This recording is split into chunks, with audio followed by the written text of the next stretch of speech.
பாரம்பரிய வைத்தியத்தில் சிறுநீர் பாதையில் வெடிப்பு வந்துச்சுன்னா ரொம்ப சிரமம். சிறுநீர் கழிக்க முடியாது, உட்கார முடியாது, ரொம்ப சிரமமாக இருக்கும். சொல்லிக்கிட்டே போகலாம். அது ரொம்ப சில நேரம் அந்த இடத்துல ரத்தம் வந்துடும்.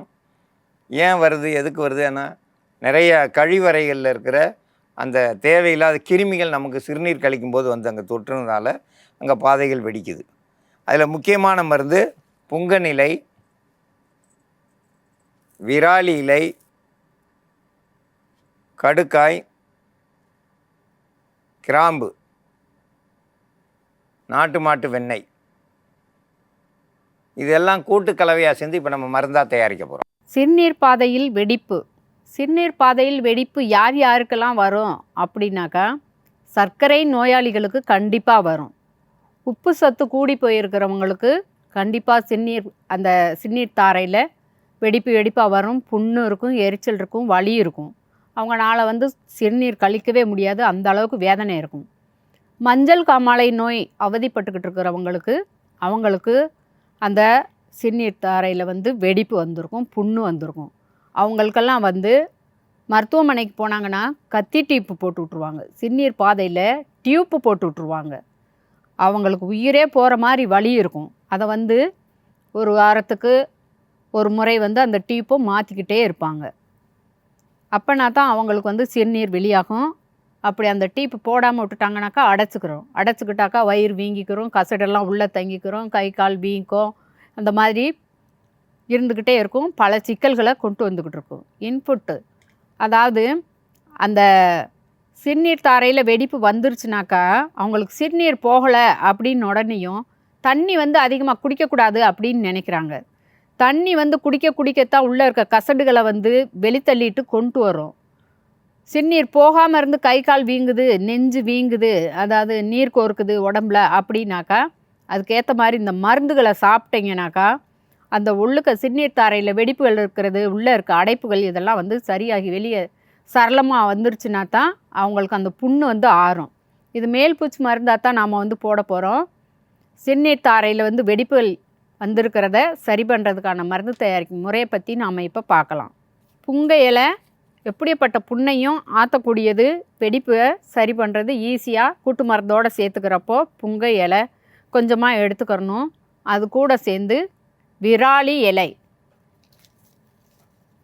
பிறப்புறுப்புகளில் வர்ற புண்ணு, வீக்கம், வலி இதெல்லாம் சீக்கிரமாக சரி பண்ணக்கூடியது இந்த விராலி இலை. விராலி இலையும் புங்கன் இலையும் கொஞ்சமாக சம அளவு எடுத்து அரைச்சி விழுதாக வச்சுருக்குறோம்.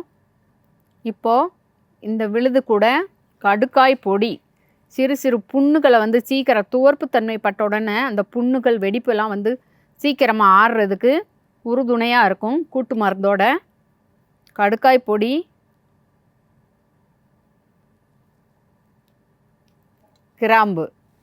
கிராம்பும் சிறு சிறு பூச்சிகள், அந்த உப்பு அடைப்பு இதெல்லாம் இருக்கிறத உப்பை கரைச்சி வெளித்தள்ளி கொண்டு வரக்கூடியது.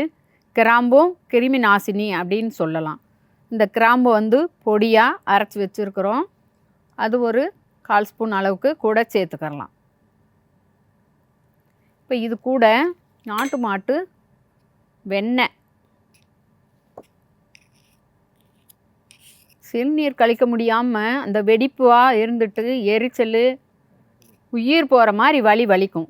அதில் நல்லா ஒரு சுத்தமான தண்ணி வச்சு கழுவிட்டு காட்டன் டவல் அந்த மாதிரி வச்சு தொடச்சிட்டு இந்த மருந்தை மேலே நல்லா அப்ளை பண்ணிவிட்டு தனி அறையில் காற்றுப்படும்படியாக நீங்கள் இரவு நேரத்தில் போட்டுட்டு காலையில் அதே மாதிரி ஜில்னஸ் தண்ணியில் வச்சு கழுவி விட்டுட்டே வந்தீங்கன்னாக்கா உங்களுக்கு அந்த வெடிப்பு சரியாயிரும். புண்ணு, அந்த மாதிரி எரிச்சல், உள்ளுக்குள்ளே சின்ன புழு பூச்சி அந்த மாதிரிலாம் இருந்துக்கிட்டுருச்சுனாக்கா அதெல்லாம் சரியாயிரும். சிறுநீர் பாதையில் வெடிப்பு இருந்ததுன்னா அதிக அளவு எரிச்சல் இருக்கும், சிறுநீர் கழிக்க முடியாது. அந்த இடத்துல அந்த சிறுநீர் போய் பட்டு அந்த உப்பு தண்ணி பட்டதுமே எரிய ஆரம்பிச்சிடும். திக்குன்னு எரியும். நீங்கள் தண்ணியிலே தான் உட்காந்துருந்தா தான் கொஞ்சம் சுகமாக இருக்கிற மாதிரி இருக்கும். தண்ணியிலே உட்காந்துருந்தா அந்த இடத்துல முழுவதும் சீல் பிடிச்சிரும். அதனால் தண்ணியிலையும் உட்கார முடியாது, வெளியிலையும் இருக்க முடியாது.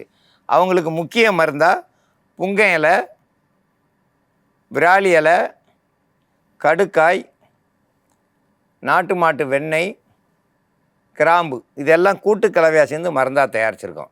இது எடுத்து அப்படியே தடவிட்டு நீங்கள் தனி அறையில் உட்காந்துருந்து மறுநாள் காலையில் சுத்தமான இளம் சூட்டில் இருக்க தண்ணியில் வச்சு கழுவிட்டிங்கன்னா அங்கே இருக்கிற ரணங்கள் கொஞ்சம் கொஞ்சமாக ஆற ஆரம்பிச்சிடும்.